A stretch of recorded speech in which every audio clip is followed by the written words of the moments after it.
This brings back memories, standing up here. And I'll tell you, the clinic for me was the best part of Harvey Mudd. I mean, there's parts of Harvey Mudd that are challenging. I mean, no one debates that.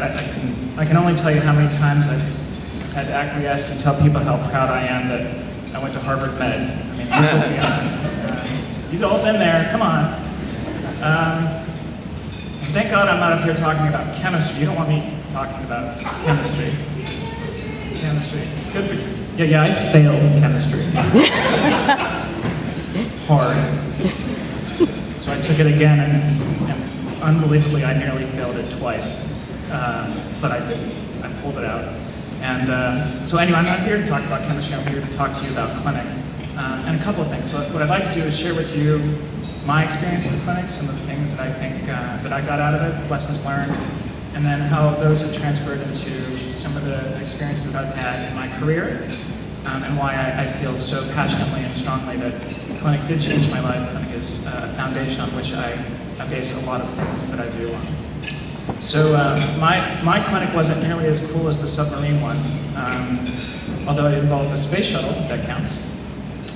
We work with the Walter Reed Army Institute of Research, Division of Space Biosciences. Try and say that 5 times fast. It's difficult to get it out once. In any event, they approached us and said, listen, we have this thing with zero gravity where people's muscles are atrophying faster than we expect them to, and we need a way to sort of figure out why that's happening. You know, cosmonauts are getting off the rockets when they land, and their hearts are collapsing because muscles are atrophying. And so we've got this thing called a flow cytometer, and you know, we want you guys to build something like that that'll fly in the space shuttle, so we can do experiments in zero gravity. And lesson number 1, I didn't run screaming. I said, why not? Of course we can. Why not? And I said, you know, before you react too quickly, why don't we fly you back to DC and we'll show you what one of these machines looks like. And I said, perfect, let's go. So we go to DC and we walk in a room, and the machine is about the size of my son's bed. It's big.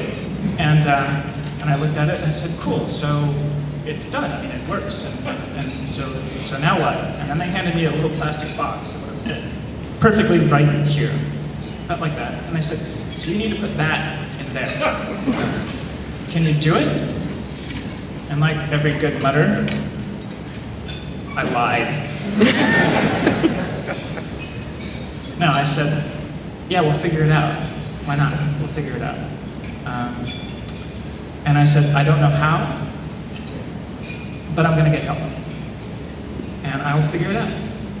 So we left, and we came back, and we took the problem, putting that into that, and we decomposed it down into pieces. Well, there's a laser, there's a microscope, there's a computer, which back then were also gigantic, and there's a storage device. And anyway, we decomposed the project, sat down as a team, and instead of trying to figure it out by myself, we worked together, and we solved the problem, bit by bit. We ran into some struggles. We had to find a microscope lens that could be so far away from the actual slide so you could get a laser in there and actually hit the device. And the day before our presentation, I was standing there with my clinic sponsor, and I dropped it on the ground. And then I ran screaming. No, I picked it up, and I blew on it and said, 15-second rule, and fortunately it still worked. So anyway, we were successful in putting everything together. One of the team members actually was a junior at the time, Alex Pranger, and he went on to do another clinic with Walter Reed the following year, and then actually went to work for them full time. And about a year afterwards, I got a postcard in the mail from Walter Reed with a cool emblem and everything, and all it said on it was, "It flew." And I actually still get goosebumps when I think about it. And so the 4 things I'll tell you to take away from that. Number 1, be creative. Yes, this is about math and science, but it's creativity. The problem you solve, more than likely, is not the one you set out to solve. You're going to evolve. This is a creative process you're launching into. And the more you think of it that way, the less you're going to be afraid to take chances, to try something new, to innovate, to iterate. Be creative. Always say, why not? It's easy, it's actually not so easy when somebody asks you something to say why. Why does it have to be that way? It's harder yet to say why not. If somebody tells you something can't be done. And I guess the other punctuation mark on that story was at presentation day, our friends from Walter Reed came in and they were all beaming about this lovely thing we built for them that fit in a box and everything. And they said, by the way, we took it to NASA and we showed it to them. And we didn't tell you, but when we started this whole thing, they said nobody could ever make that happen. I just looked at the guy that, yeah, once again, information that would have been helpful yesterday. But anyway, so why not? Why not? Why can't it be done? It can be. Be creative and you'll figure it out. Lastly, or thirdly, it's okay to say I don't know. In fact, in a lot of cases, if you don't know, just say it. Don't lie. The person who thinks that they can answer every question, quite frankly, has probably got it wrong. It's okay to say I don't know, as long as you follow it with, but I'll find out.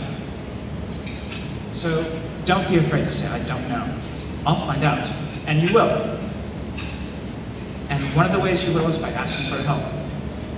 Leverage not only your other team members, leverage not only your advisor, leverage your sponsor, talk to other team members. Think outside the box. Ask for help. You can't do it by yourself. And even if you can, you'll do it better when you ask for help. So a couple of stories to punctuate these 4 things and how I've sort of carried them into my career. And just to quickly point out, Maria, I described my parents. You can imagine it was, a pretty lighthearted house I grew up in, with no engineering. And so when I finished, was doing my master's degree, I was in a class with a professor to go unnamed. And I told him I was looking into going into consulting. And he looked at me square in the eye, didn't miss a beat. He said, John, consultants are BS artists. Well, thanks for that. Yeah. And, so I go home and I tell my dad, hey, Dad, I think I'm going to go into consulting. And he said, John, consultants are BS artists. And I said, have you been talking to my teacher? So I did. I went into consulting, not chemistry, mind you, but consulting, management consulting with Andersen Consulting. And I rapidly discovered, quite frankly, that consulting is clinic over and over and over and over again. And for somebody who still doesn't know what they want to do when they grow up, and I mean that with all sincerity, it's an absolute playground, because I get to do clinic every day. So one clinic project at Andersen Consulting I did was with Nissan Motor Corporation. And I'm going to date myself heavily here. So keep that in mind. But Nissan, back in the early 90s, had this idea of exploiting what they called multimedia, moving pictures, to get people excited about their product, market and advertise their cars, aside from just on television. And the project that we got to do for them as a consultant was build a kiosk. It's a big 40-inch television, and back then they weren't this thick, they were this thick, and they weighed 500 pounds, and they were ridiculous. And a touchscreen. So you could go in and say, I'm interested in the 300ZX, I'm interested in this, and they would watch a video on it, you could actually type information, and they would send you a brochure and try and sell you a car. So it was my job to run that team to build that product, roll it out to car shows, and actually watch people use it. And one of the challenges we had was, well, the TV, we didn't want when you're typing your address for the whole world at the car show to see it, so we had to figure out a way to switch it, so we put something else on while you're typing the information. And everybody just sort of looked at each other and says, how the hell, I don't know how to do that. I'm like, why not? Of course you can do that. I'll get creative on this. And so there I am, and I had to wear a suit and tie. And mind you, out of Harvey Mudd, I remember calling Andersen Consulting, and they said, do you need to wear a suit? And I said, suit, right? That's just pants and a jacket. And they said, no, it's the same fabric, John. Back to Nordstrom I went. So there I am in my suit with the tie hanging around and a screwdriver and cranking open the back of that television and getting in there and building a little black box and building a switcher so that when the tape came on, it actually switched the picture. It sounds like magic. Believe me, all the folks I was working with were just blown away. But I got creative, we solved the problem. It was a huge success. And by the way, a lot of fun. Yeah? So after that experience, I came back and I told my dad, and I think, we all have this challenge of explaining what is clinic and how does it work. And then quite frankly, when you say, I'm an engineering major, they go, oh, and what kind of engineering? Clinic engineering? And so my dad wrote in the Christmas card, John is loving his career as an engineer at Andersen Consulting. And I said, there's no such thing. And he said, no, but you're an engineer there. That's what you're doing. You're doing engineering. Clinic. So why not? And at Blockbuster, so I got a phone call from a gentleman who was in charge at Blockbuster, and this is a number of years ago, who said, we want to build this whole new business whereby you can subscribe and have DVDs show up in the mail. And if you think about Blockbuster, it used to be stores, and that was the only way to get DVDs. And he said, and we need this business built because we told Wall Street we need it done in 22 weeks. And I said, why not, right? So 2 of us showed up in Dallas. We ramped up the team to 150 people. Not only did we design the website and build out all of the software, but we built all of the warehouses, including where should they be, how big should they be, what do the labels look like, what is the software that's going to check them in, how the barcode scanner work. Top down, 22 weeks later, we launched the business. Why not? That's a big clinic project, mind you. And again, a hell of a lot of fun. I don't know, but I'll find out. So a phone call from the CIO of the company was called Geffen Records, and this is back when Guns N' Roses was actually still a band. It's a shame. He said, so I have this nutty idea, and I know you're all gonna laugh at me about this. He said, so we think that we can take music and sell it to people over the internet. And they'll download them as files and listen to them. Do you know how to do that? And I said, I don't know, but I'll find out. And so again, I pulled together a team, and we had some software for some crummy little company called Microsoft, I think, and we built out a whole storefront. We built out the delivery mechanisms, and there was a brand new thing called an MP3 file. You might have heard of them, I'm not sure.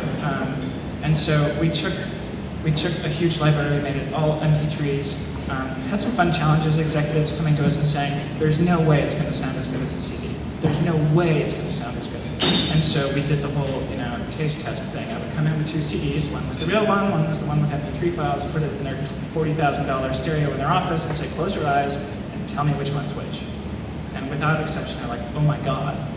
And then, other fun things like, yeah, but this is never going to happen. Nobody's going to get music on the internet. And I'd walk in with Beck's latest album and then say, here it is. And I go, where'd you get that? I downloaded it from the internet for free. Don't you want to make some money on this?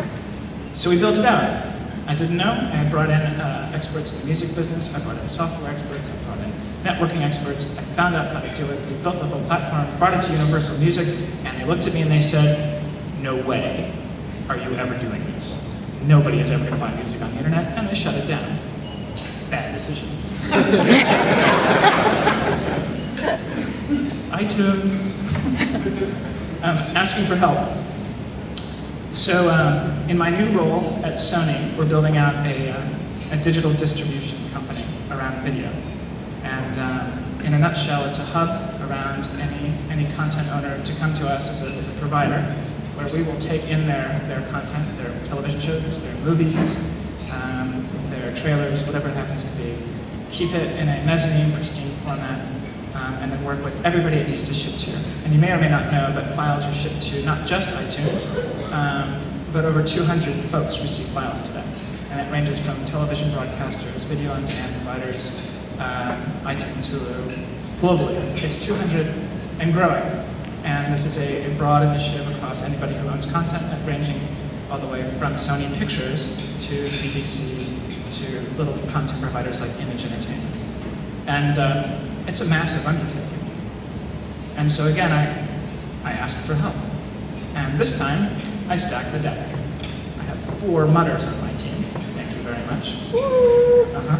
All of them engineers. Each lives by all 4 of these things. Every one of them says, why not? Everyone gets creative every day when they have to work on something. And everyone will come to me and say, I don't know the answer. This is new ground. I don't know how to make that happen, but I'll figure it out. I have the ex-CIO from MySpace on my team. I have I've surrounded myself by a bunch of people to ask for help. And it's working. We're going to launch in October. And by all signs, we will have a massive, massive market. So if I could leave you with those 4 things, everyone, whether you are on the team, whether you're an advisor, or whether you're one of the sponsors, be creative about what you do, always say, why not? Don't be afraid to say, I don't know, I'm going to find out. Ask for help, you do need it. And lastly, have fun. Thank you.